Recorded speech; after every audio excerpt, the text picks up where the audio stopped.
Today I'm going to show you how to make your own gingham seamless repeat.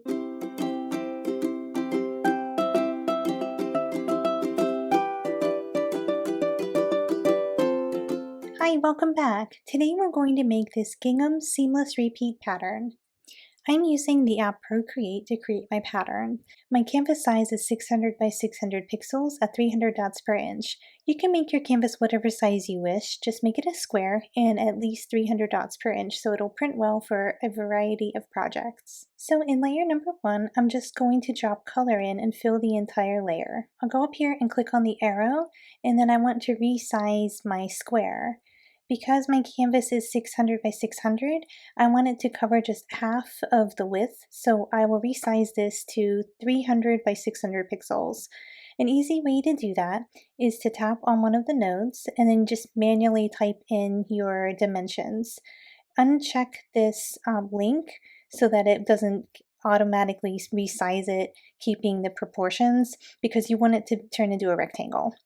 So I'll type in 300 and keep this one as 600, and it automatically snapped to the right hand side, and that looks good, so I'll deselect. If for some reason it didn't snap to the side, just go down here and make sure magnetics and snapping is turned on. Generally keep both of these dials turned all the way up, and then you can just scoot it over until it snaps to the edge of your screen. So I want to reduce the opacity on this to about 50%. So what you can do is tap 2 fingers on that layer and slide it down like this until you get to 50%. Or you can tap on this N here and then access the opacity slider there and just take it down to about 50% or maybe a little more depending on how you want your project to look in the end. I'm going to stick with 50% for now, and then we can reassess it at the end if it needs to be darker. So that will be my first stripe. Since I want this to be kind of a plaid pattern, I need another rectangle. So I'll duplicate this layer, and this time I want it to be horizontal. So all I'll do is tap on the arrow, and then I need it to rotate 90 degrees. An easy way to do that is to click on this rotate 45 degrees 2 times. Now I want it to snap to the bottom of the square here, so I'll just drag it down until it clicks in, and you should see that yellow line when it's snapped in perfectly. And then I'll drag it over till it snaps to the left side. This looks good, so I'll deselect. And this is your pattern block. So you can see how the opacity being reduced 50% gives you this nice square here in the bottom right corner. And when you repeat it, it'll look like a nice gingham plaid. So now let's test our pattern. I'll go up here to my layers panel and I'll group up these into their own little folder. And this will be my original group. I don't want to touch this one for testing or any kind of editing. I want to keep that as my original, so I'll go ahead and duplicate it and then turn off that original folder and use this one for testing. If you like how it looks, you can flatten it down, but you don't have to. You can test your pattern without flattening, but if you want to flatten, you can tap here and press flatten. I'm going to leave mine as is for now because later on I might want to change out the colors and do like a yellow stripe and a pink stripe so that I can get some pretty pastel colors that would be cute for spring. So I will duplicate my test folder until I have 4. So I'll grab the first one and then click on the arrow tool, make sure snapping is turned on, and then just drag it up until it's in this left top quadrant. And then I'll grab my second one, and then I'll just drag that one up until it's in the right, and just repeat with all 4 until all 4 quadrants are full. When they're snapped in, you'll see that nice yellow line indicating it's snapped to the edge, and then there's no breaks in your pattern. And I just like to zoom in just to make sure there's no like white lines here or anything. Sometimes you'll get like a 1 pixel line if your pattern isn't quite snapped in. So just double check that. And you can see how this is a really easy, quick way to make this cute gingham plaid. Now let's try it with 2 different colors. I'd like to try this with a different color here besides pink and just see how it would look with a couple of colors.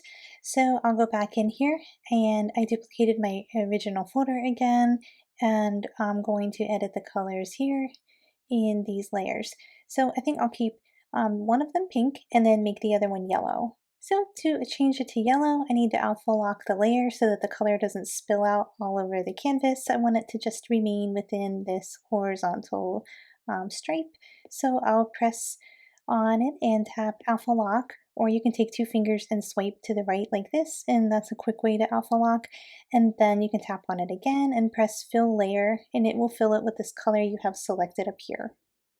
So this is really bright. I'll just go in and adjust the opacity down to 50% again, and then see how that looks.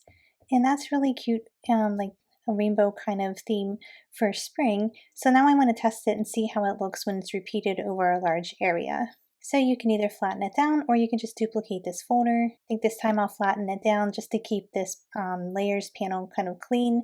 And I need 4 duplicates, so I'll just duplicate it until I have 4 over here. And I always like to duplicate from my original or else it loses quality over time and gets a little bit blurry. And then I'll go to my top one and just scoot it up into the top left. And then the second one will put it up into the top right and just keep repeating until you have all 4 quadrants filled. So you can kind of zoom out and see how it looks, or if you really want to see how more of this pattern looks, you can just keep repeating that process for testing it. So I'll just group them all down and then I'll duplicate this one till I have 4 and just do the same thing over again. So I think this looks pretty cute for spring. It's a little bit different than the original gingham with just the one color, but I think it could be a fun pattern for a fabric or like a spring dress or something. Once you're happy with your pattern block, you can export it.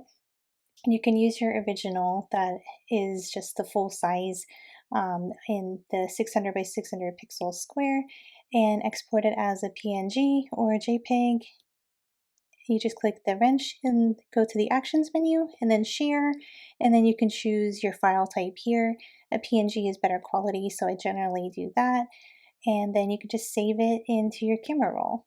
When you're uploading onto sites like Spoonflower, where you can print your own fabric, all they will ask for is this original pattern block, and then they will take care of duplicating it onto the fabric for you. Other sites like Society6 or Redbubble are places where you want to use a pattern and completely fill like a comforter or like a throw blanket or something. You'll have to duplicate it yourself.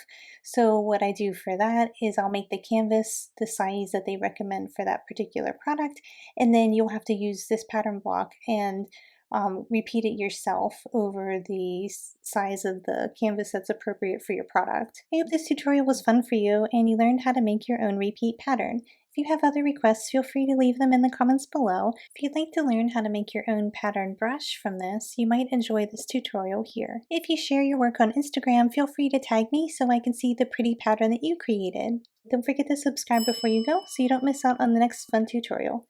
Thanks so much for watching. See you next time.